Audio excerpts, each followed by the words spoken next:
Olá, eu sou o Cláudio Martinovski. Quero contar a você algo bem pessoal, bem especial da minha experiência com Cristo. Quando isso aconteceu? Foi em 1973, quando eu tinha 9 anos de idade, que eu fiz a minha confissão de fé. Meus pais, alguns anos antes, começaram a estudar a Bíblia e eu comecei a ir com eles para a igreja. Era um pouco longe de casa, mais ou menos 12 quilômetros longe, no interior do Rio Grande do Sul.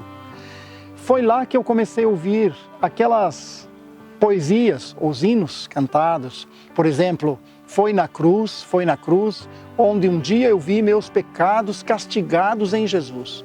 Claro, eu sabia que eu tinha pecado, porque a nossa consciência de criança ainda está muito ativa.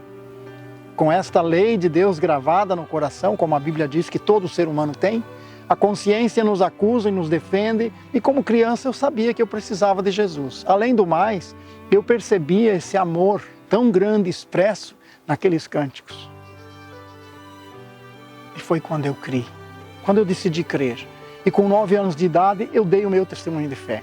Também lembro uma outra coisa, nesta época eu ia para a escola, aproximadamente uns 2 quilômetros longe de casa. Lá havia uma das igrejas que ficam no centro dos pequenos vilarejos, e o interessante que me chamou a atenção lá foi a cruz que estava em frente. Uma cruz grande como esta, estava escrito lá: eu sou o caminho, a verdade e a vida. Claro que isso falava comigo, era a mesma mensagem bíblica que eu ouvia lá.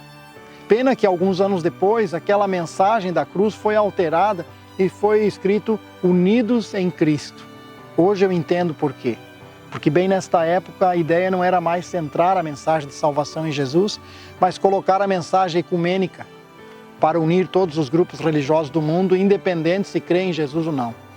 Mas na verdade, esta mensagem que tocou meu coração pode tocar o seu também, com certeza. Só que veja o que diz o apóstolo sobre esta mensagem da cruz. E diz assim: porque a palavra da cruz é loucura para os que perecem, mas para nós que somos salvos é o poder de Deus.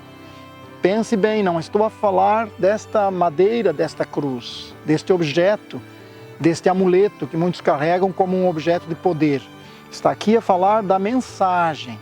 1 Coríntios capítulo 1, neste versículo, diz da mensagem da cruz. Esta mensagem da cruz transforma vidas. Na minha infância eu criei, e eu estou a viver esta experiência com Cristo, embora tantas são as dificuldades do mundo, continuo a ver aquela minha decisão como a maior e mais importante decisão da minha vida. Veja neste Evangelho, que para muitos é uma loucura, faça dele o poder da sua vida para conhecer e servir a Deus.